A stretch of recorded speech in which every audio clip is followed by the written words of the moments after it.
Jeez. Oh, fucking kids. Stop bothering him, Patrick. Apologize to your brother. Fucking come on! No, just leave it! The story kicks off in Northern Ireland back in 1974, and right from the first frame the air feels heavy with tension. Two shady-looking gangsters wander into a pub like it's just another night out. What they don't realize is that a carefully planned trap is already waiting for them. Dorian, the sharp-minded brains of the operation, is behind it all. She's not working alone either. Her brother Curtis, along with their partners Harry and Ron, are all in on it. Together, they've planted a bomb with chilling precision.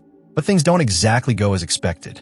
Just before the bomb is set to detonate, Dorian spots a group of school kids wandering too close to danger. In a rare flash of humanity, she panics and yells at them to run. Her warning comes too late. The explosion rips through the air, killing not just the gangsters but also the innocent children. Shaken but determined to stick to the plan, Dorian and her crew pile into a getaway car and vanish, leaving the wreckage and tragedy behind. That single moment sets the whole chain of events in motion. We're then introduced to Murphy, an older man who looks like he's lived a dozen lifetimes. He's the kind of guy who always has a shotgun within reach, and he's known for being deadly accurate with it. When we first meet him, he's casually out shooting Vincent, the local policeman, in a friendly contest. The two banter about the rising crime in their area, but Murphy stays pretty quiet, almost like he's listening more than speaking. That evening, Murphy strolls into a lively bar, though he clearly isn't there for the music or the beer. He carries a folded picture with a face circled in ink, his next target. On stage, a charismatic singer named Bart is performing, captivating the crowd. But Murphy doesn't applaud. He waits. Later, we discover Bart's charm hasn't saved him. Murphy has already stuffed him into the trunk of his car. Driving to an isolated hillside, Murphy makes Bart climb out at gunpoint. He tells him to start digging, and soon Bart realizes the ground he's working on is a graveyard of Murphy's victims. They talk while Bart digs his own final resting place. Bart opens up about his rough past, trying to convince Murphy that he's no longer the man he once was. Murphy listens, even looks like he's thinking it over. But in the end, pity doesn't factor into his line of work. Without hesitation, he kills Bart, then buries him beneath a lonely tree that marks all his victims' graves.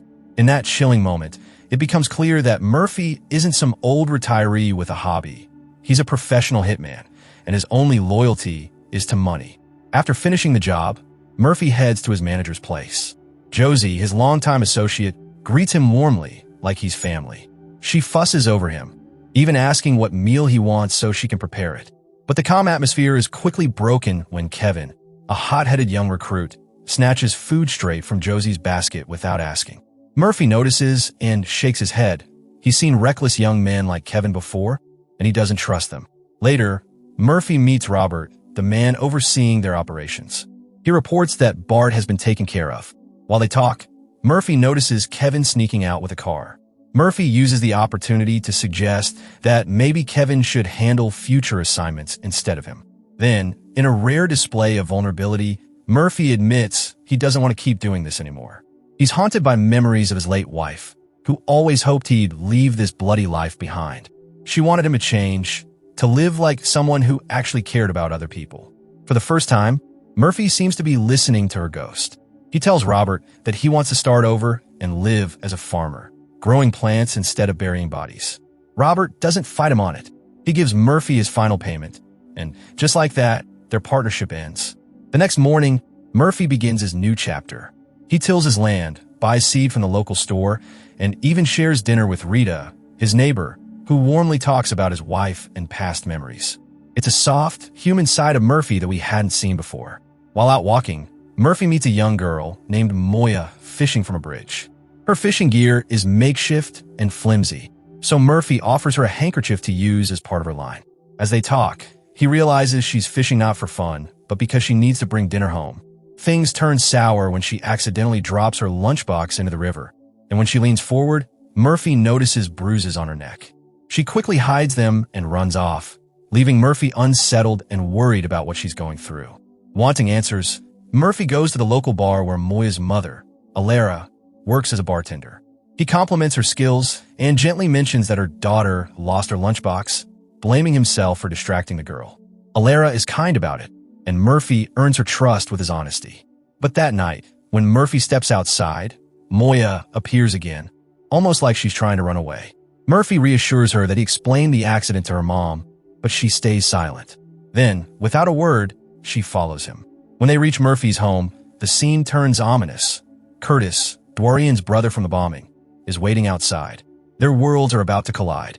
The following morning, Murphy takes food to Moya and hands it to Alara, trying to help in whatever small way he can. Concerned about the bruises, he asks gently about them. Alara doesn't explain, but quietly slips him a bullet. Curtis suddenly barges in, barking orders and demanding food.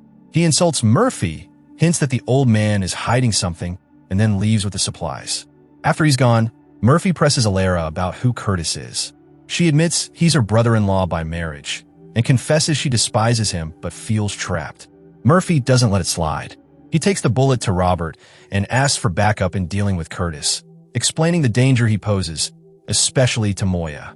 But Robert refuses. Curtis is too connected, too messy to get involved with. Left on his own, Murphy begins shadowing Curtis, waiting for the right moment. Their paths finally cross on a road, and Murphy offers Curtis a ride.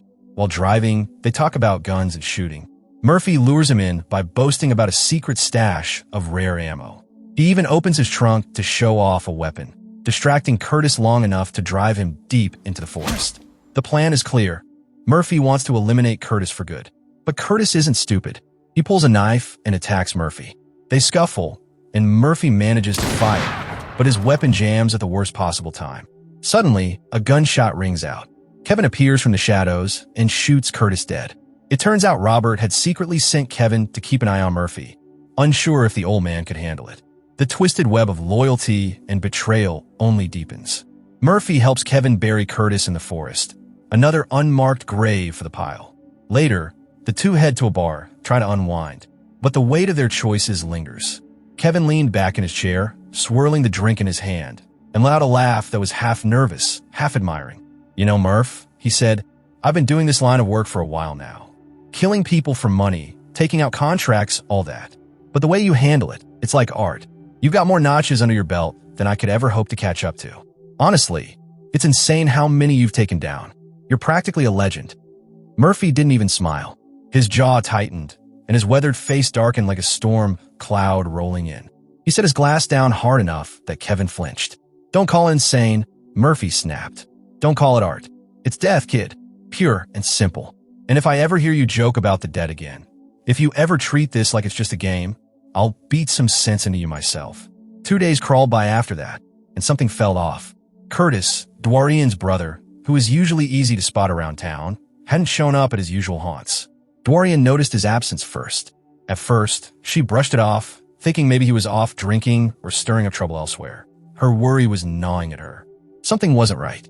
She marched over to Alara's place, practically kicking the door open. "Where the hell is Curtis?" she demanded, her voice sharp with panic disguised as anger. Alara, weary from the constant presence of her brother-in-law, raised her hands defensively. "Don't ask me. I've no idea where he's gone." That answer didn't satisfy Dorian. She lit into Alara with a verbal lashing, accusing her of hiding something. After storming out, Dorian headed straight for Curtis's belongings. She checked his gun, her pulse quickening when she noticed one bullet missing from the chamber.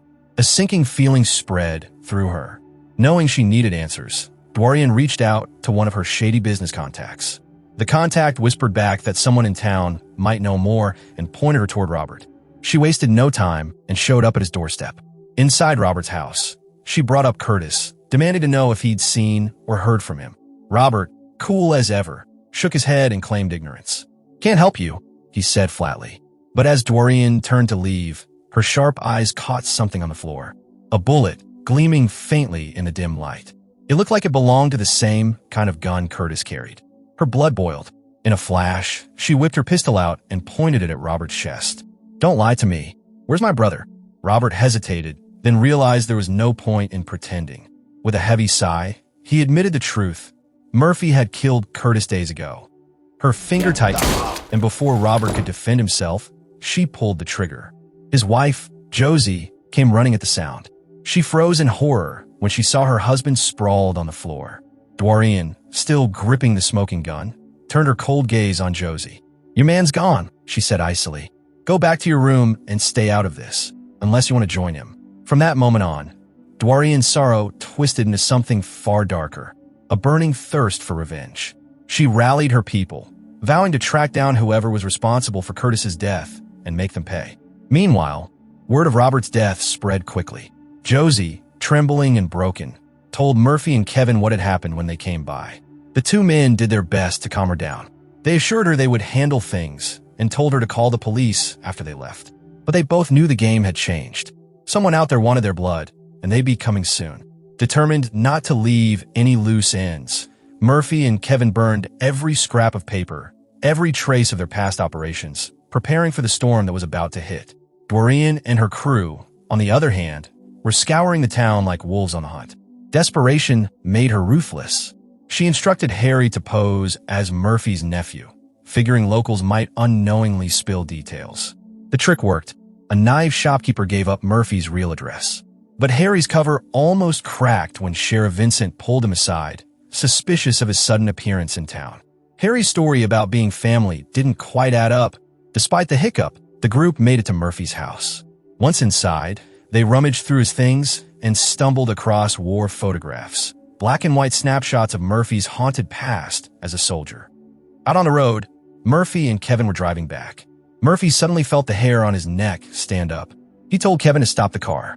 From a safe distance, they watched the intruders comb through his home. Sitting in the car, the two men opened up to each other. Kevin revealed his backstory, how he'd once been just another drifter brawling in bars, until a violent fight caught Robert's attention and earned him a spot in the business. Murphy, in turn, shared the darker side of his journey. Once a hardened soldier, he had slipped into a life of paid killing after the death of his wife shattered his world. The following morning, Dorian's fury boiled over when she realized Murphy hadn't returned home. In a blind rage, she smashed his car windows and slashed his tires. Kevin, watching from a distance, raised his gun, ready to drop her where she stood. But Murphy clamped a hand down on his shoulder, stopping him. "Not like this," he warned. Nearby, Rita happened to witness the chaos. Unable to keep her mouth shut, she muttered a cutting remark at Dorian. That was a mistake. Dorian wheeled around and punched Rita square in the face, knocking her out cold. She and her crew left without another word, leaving Rita bleeding on the ground. Murphy and Kevin rushed to Rita's aid, dragging her inside and phoning for medical help anonymously. Then, back at Kevin's place, Murphy noticed a half-burned newspaper in the fireplace. He pulled it out, brushed off the ash, and saw an article about the Belfast bombing. His eyes widened. Photographs of Dorian, Curtis, Harry, and Ron filled the page, branding them as the prime suspects. Now he understood who he was really up against. Not wasting a second, Murphy traced their current hideout, where they had stashed explosives. He knew it wouldn't be long before they struck again. Later, at a packed football match, the whole town buzzing with energy, Murphy slipped through the crowd. Dorian and her men were there too, trying to blend in. Panic rippled through their group when Ron got his hands on another copy of the newspaper, confirming their faces were plastered across it. Talk of fleeing the country spread quickly, but Dorian's obsession with avenging her brother outweighed common sense. Murphy spotted her leaving for the bathroom and quietly tailed her. But he wasn't quick enough. She circled around, gun in hand, and pressed the barrel against his back. "Thought you were clever, didn't you?" she hissed. Murphy kept calm. "Listen, I didn't kill Curtis, but I know who did. I can tell you." Dorian narrowed her eyes. "You've got one chance. Bring me the real killer tonight at the bar. If you don't, I'll turn that place into a pile of rubble with everyone in it." That night, Murphy laid it all out for Kevin. "We meet her at the bar. But understand this, I don't see any ending here except one. She dies, or we do." Kevin's pulse raced. The thought of such a showdown thrilled him, maybe even more than it scared him. When the pair arrived, Kevin came armed to the teeth. But Murphy waved him off. "I'll use my own tools. You don't need to get dragged into this." Before walking in, Murphy handed Kevin a fat roll of cash. "Take this. Leave town. Start a new life. Don't waste yourself in this business." Kevin froze, shocked by the gesture. For a man like Murphy, generosity was rare. "Thank you," he muttered, deeply moved. Then Murphy walked into the bar alone, calm as ever, and casually struck up a conversation with Sheriff Vincent. When Sheriff Vincent casually asks Murphy about what he does for a living, the old hitman gives nothing away. With a half smile, he tells Vincent it's the kind of work better left unspoken. Before the sheriff can press further, Murphy's attention shifts. Dorian has just walked in, sharp-eyed and tense, while Ron lugs a heavy bag toward the bar. The kind of bag that screams trouble. Vincent, stepping outside for a cigarette, notices Harry idling in a beat-up car, fresh scratches across the doors like it had been through hell. Something about the man and the car feels wrong. Back inside, his eyes land on Ron again, and his gut tells him the bag is no ordinary luggage. Meanwhile, Murphy edges closer to Dorian and quietly suggests they step outside to talk. She doesn't buy it. Her voice is ice cold when she warns him she'll pull the trigger if he tries anything clever. The standoff takes an unexpected turn when Kevin strolls in. Instead of backing Murphy up, he plays a risky game, acting like he's interested in Dorian. She brushes him off immediately, but Kevin pushes further, dropping her name, then boasting that he's the one who put Curtis in the ground. The words hit her like a dagger. Rage blinds her, and without thinking, she fires, hitting Kevin in the stomach. The shot cracks through the air, and the bar explodes into chaos. People scream, glasses shatter, and everyone dives for cover as gunfire erupts from every direction. Outside, Vincent finally confirms his fears when he pries open Ron's bag and finds a bomb hidden inside. But before he can act, Harry shows up, blocking his way, gun raised.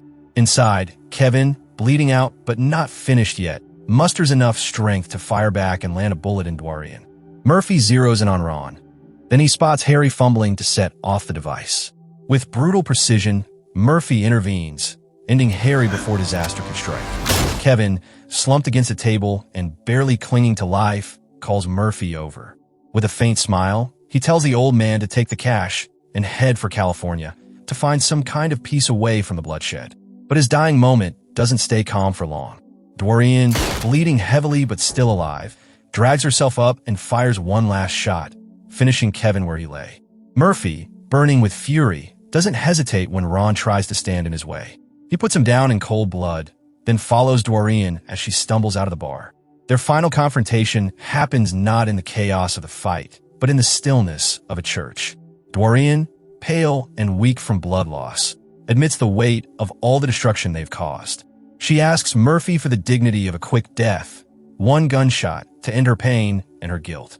Murphy, torn between hate and reluctant understanding, agrees, but before he can pull the trigger, her body gives out. She dies quietly. Murphy takes her body to the woods and buries her beneath a tree, the same way he buried so many before. Only this time, it's less about duty and more about respect for a fallen enemy. The next day, Murphy stops by Rita's place. He finally tries to open up, telling her he should have been honest about who he really was. Rita listens, but she doesn't press. She simply tells him he doesn't owe her explanations. With gratitude in his eyes, Murphy thanks her and walks away, ready to face whatever life comes next. And that's where the story leaves us. If you enjoyed this breakdown, tap the like button, and if you didn't, go ahead and hit dislike twice, just to make sure. But really, to feel the weight of it all, you need to watch the full movie for yourself. Thanks for sticking around.